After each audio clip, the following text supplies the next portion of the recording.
We're not going to get finished like 10 o'clock. Seems like they're all big games these days. Another one coming up, Vandy on deck.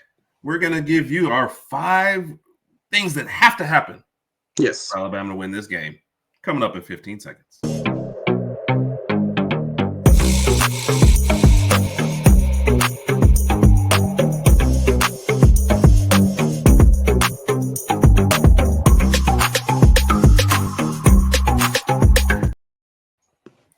Herb and Rodg Podcast coming at you every week like we always do. Breaking down the game, giving you 5 things that have to happen for Alabama to win. Ironic, this is the 5th time we've recorded this video, so hopefully 5 times the charge. Raj, how are you feeling with the game on deck? Nervous, just like I am every single week prior to the game. Nervous, but I am very optimistic about our outcome for tomorrow. We're at home. I'm sure DeBoer is going to be wearing the black hoodie. A lot of good things, a lot of good omens are going to be on our side. So I'm looking forward to tomorrow afternoon's game. Yes, sir. Yes, sir. Let's get right into it. Raj, speaking of good omens, you see the bottom right picture up there. I added somebody that I thought might be a good omen for us. Yes. God, I don't even know his name, but I remember his name as well. But he went viral. Kudos to him. He went viral right now. So. For all the wrong reasons. All right, let's get right into it, folks. Time to break it down. Number 1, defensive adjustments. Let's go, Raj. Yes. Last year, the Commodores had 166 rushing yards against us, and in the air, Diego Pavia threw for about 250. I think a little over 250 yards, but 56 of those running yards last year were from Diego Pavia. So overall, he had over 300 plus all-purpose yards from Diego Pavia. We have to do whatever we can, like we've been saying every single week this year.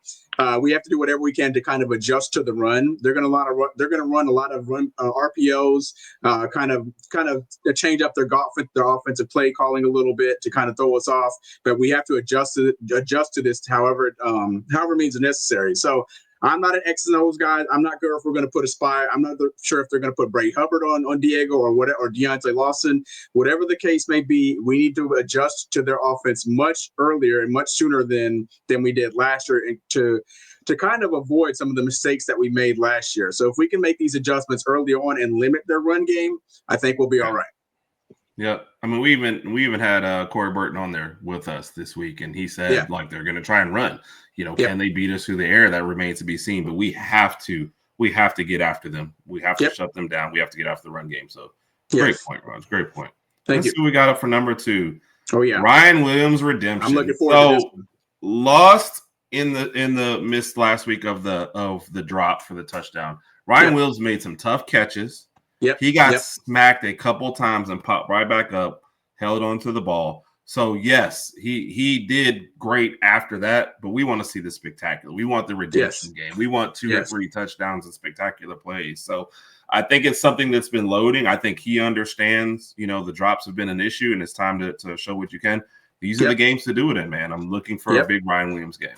I agree. To allude to Herb's point, he did have the big drop in Athens last weekend, but he had some really, really huge 3rd down conversion catches last week. Yes. Took some really, really huge hits after the catch. I like that from Ryan Williams. And I even made the comment to Herb earlier this week. I think Ryan Williams is due for a huge game. And with that being said, even if he has a huge game, we still have a lot of offensive weapons on the side. We got Jeremy Bernard, the Germinator. We got Isaiah Horton. Latsir Brooks is having a really, really good freshman season. We got my boy Quavo, Caleb Edwards, and Marshall Pritchett, and then we got the run game too. So if Ryan Williams can step up and have a really, really big game, I think this is going to be huge for us tomorrow. Yes, sir, I'm with it. Number 3, Raj, control the tempo. Control the tempo. If it's a slow song, go with the slow song, and if it's fast, go with the fast. But in this case, we're going to control the song tomorrow. So with that being said, what we've been seeing from Ty Simpson over these past few weeks, starting with the ULM game, was controlling the tempo of the offense, looking what you're doing pre-snap, looking at the defense, changing the plays and calling audibles if necessary, not holding the ball too long, not taking any sacks. Decision making has gotten much better from Ty Simpson, and I keep on throwing out Ty Simpson's name because he is the field general of the offense. He is the quarterback. He is the leader of the team. But the entire offense just needs to control the tempo. If we have the big play, let's go ahead and take the big play. But we're also part of controlling the tempo also means using the run game to kind of attack as well. Haven't been that dominant in the run game this year, but Jam Miller had 46 really, really strong and tough yards at Athens last weekend. I'm looking for him and some of the other running backs, the stable of running backs, to have a good game tomorrow. If we can have around 100 rushing yards, mix it up with maybe around 300 passing yards in the air, I think we're going to have a really, really good day tomorrow. Yes, sir. Yes, sir. And the defense kind of goes hand in hand with this. Don't let them control the tempo. They want to be ball control and win the time of possession game like they kicked our butts in it last year. So defense has to get off the field, and offense has to take what's there. If we can run it or if we can slow it down, that's fine. If we have shots, that's fine. But play under control while you're controlling that tempo. All right, let's see what we got up for number 4, Raj. Crazy crowd. Yes. I need this to be like we were at Doak Walker, Raj, and we were watching that game with Florida State and Tallahassee. And on 3rd and 4th down, I couldn't even hear Raj right next to me. So which is probably a good thing most of the time. But anyway, I need that crowd to be in it. I need it to be live. I mean, I know it's Vandy, but we know what happened last year and game days here. The crowd has to be a factor in this. Yes, agree. We need the crowd to be a factor. We need everybody out there to have their towels. If they don't have one, let us know. We'll figure that out. Shout out to Whitwell Sports. But we need the crowd to be loud. We need the crowd to be active. Whenever that Vanderbilt offense steps on the field, I don't want them to know exactly what type of play they're calling. I want them scrambling online. I want them calling timeouts. Bama, everybody at Bama Stadium or Bryant-Denny Stadium tomorrow, please be there. Show up and show out. Show up and show out. I like it, Rod. Yes. Number 5, this is a late ad, but this is one that's pretty evident. No turnovers. We talked about it. We had 2 turnovers last year. It was a fumble interception. We also, people aren't counting this as a turnover, but they were punting to us. We had 2 people on the field with the same number. That penalty gave them enough yards. They kept the ball. They went down and scored. So that's really a turnover that we're not counting.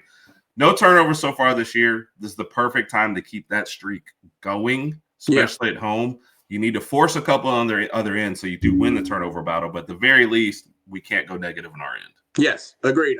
We had the 2 turnovers from last year. I think one of them came from an interception. The other one was, I think Miller held the ball a little too long and took a sack and got the fumble there. Yep. We have to limit that. We don't have any turnovers at all this year, and I think that trend continues tomorrow. Again, I think this kind of alludes to Ty Simpson's really, really smart decision-making from the QB position. He doesn't hold the ball too long. When he does, and he does scramble, he's smart enough to know that he's got enough speed to kind of get the 6-7 additional yards that we need to get the first down. So I don't think turnovers will be a problem for us tomorrow, and I hope that I'm right. I hope that we're right. Yes, sir. Yeah. I hope we're right. Yep. And Raj, I got a surprise for you. Number 6. Do it for Elmo. So Raj, you want to tell everybody why we're winning the game for Elmo? I can't believe I didn't see this one coming. All right. So let me preface this first.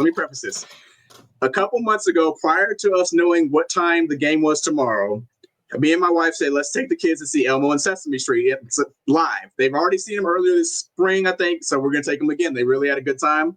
It just so happens that it's tomorrow at 2 p.m. I told my wife this, but, I had already committed to it, and I want to be there for the kids, so I'll be there for the kids. I think it's going to last a little over an hour, and I think there's an intermission at 2:30. But even though the game's at 2:30, I think we all know the kickoff's not going to be till like 2:45. So there's a chance I miss a couple minutes of the first quarter, but I will be there like a true Bama fan watching the game on my phone as much as possible. You got me, Herb. I just hope it's a great show, Raj. Me too. I hope it's a great show. Me too. Wow. People are like, do it for Elmo. Hey, I mean, if Elmo is more important than the game to you, Raj. I mean, I didn't say that, but I shout out to Elmo and the crew. So that's it, folks. Those are our 5 keys to the game. What did we miss? What did we hit on? Leave them in the comments. We like to hear what you guys have to say. Game day being there, huge environment. Huge. I think everyone is picking, at the very least, Vandy plus the points. They don't think they're going to blow them out at any means. And Corey Burton picked Vandy to win. So Raj and I roll Tide all day. Hope he's wrong. Tide. Appreciate it. Everybody have a great time watching the game. Well, most of us have a great time watching the game. Those of us who aren't watching the game have a great time doing whatever you're doing. Oh, my gosh. Roll Tide, everybody. Roll Tide.